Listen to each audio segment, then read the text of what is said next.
Gente, esse vídeo surgiu sem querer, porque eu gosto muito de café e eu percebi que eu nunca tinha feito um vídeo sobre café.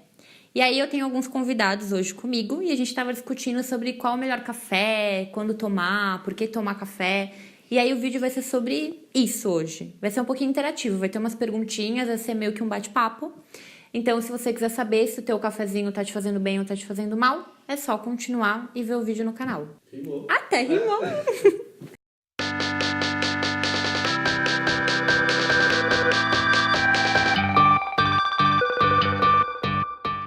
Então vamos lá. Café. Café é vilão, não é? Tem gente que tem muita dúvida. Hipertenso pode tomar café.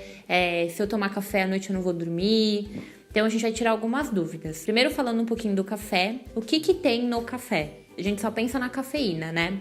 Mas na verdade ele tem alguns outros compostos que são fitoquímicos. São compostos que são interessantes sim para o nosso corpo. Auxiliam a dar uma aceleradinha ali no metabolismo, então tem uma ação termogênica. Porém, em excesso e consumido no momento errado, né? Na hora errada, ele pode te atrapalhar. Geralmente nos vídeos que eu faço aqui, eu falo muito sobre um hormônio que é o cortisol.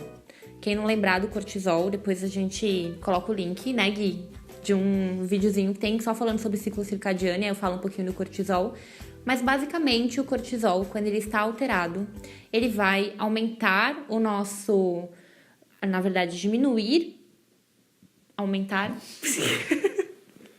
Quando o cortisol está alterado, basicamente ele vai fazer o seguinte. Sabe aquela gordurinha chata que você tem na barriga? Aquela pochetinha que não sai de jeito nenhum? Já vi que o Jefferson apontou pra barriga. Sabemos.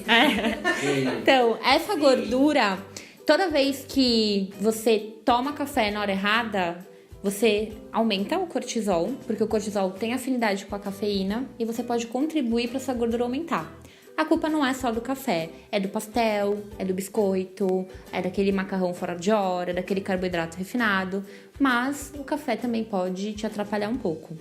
E ele também age no nosso metabolismo, né? Na verdade, no nosso catabolismo. Quando ele é liberado em momentos inadequados, ele vai aumentar o catabolismo muscular. Então, se o teu objetivo é ganho de massa magra, temos aí um grande problema se você toma café, por exemplo, 10 horas da noite. Tem pessoas que metabolizam o café muito bem. Então, tem gente que toma café e não sente nada. Tem gente que toma café para dormir. Mas o fato de você metabolizar o café de maneira rápida não significa que ele também não vai te fazer mal. Então, tem gente que fica mais agitada com o café. Isso é bom, a gente pode usar num pré-treino, por exemplo, adicionando algumas outras coisas que a gente já vai falar. Mas também é ruim, porque se você metaboliza ele muito rápido, você não vai perceber que você está tomando demais. E pode acabar com uma sobrecarga de cafeína corporal. Ô Gi, Pode falar. vou fazer uma pergunta. O café, a gente tem café do coador, a gente tem café na cápsula. Tem muita diferença de um pro outro? Tem diferença. Então, o que acontece? Sempre quando a gente pensa no café expresso e no café de cápsula, eles são cafés que são mais fortes.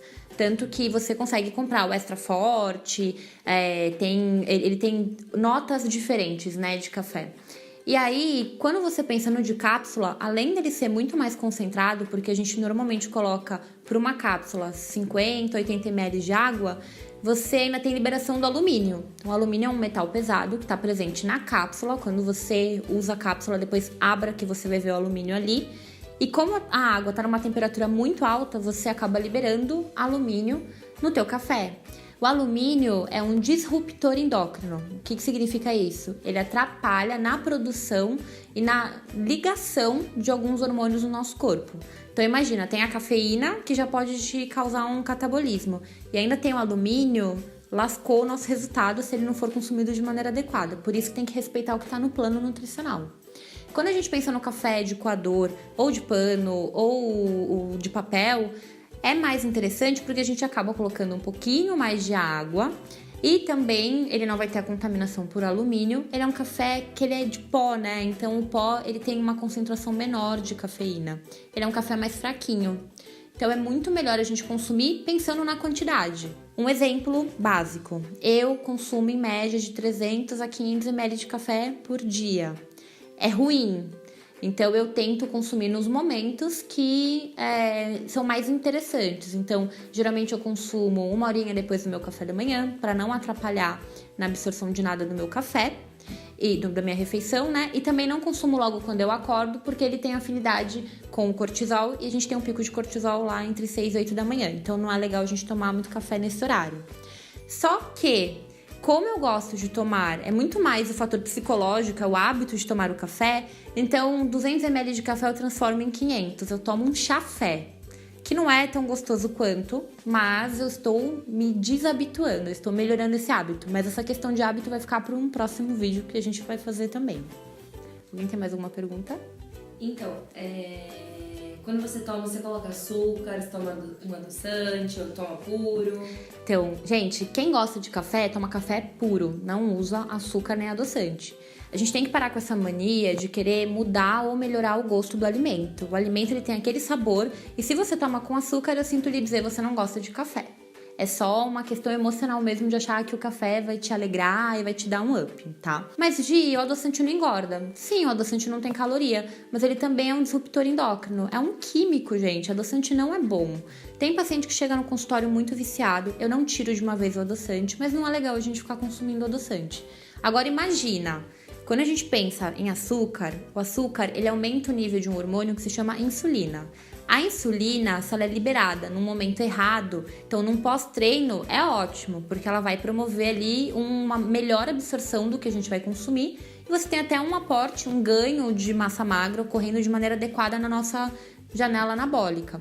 Mas o que acontece quando a gente consome açúcar em momentos que não é tão interessante? Então, no meio da tarde, 3 da tarde, eu não vou comer, mas eu vou tomar um cafezinho com açúcar. Você vai desnivelar cortisol, insulina, você vai atrapalhar todo o teu ciclo.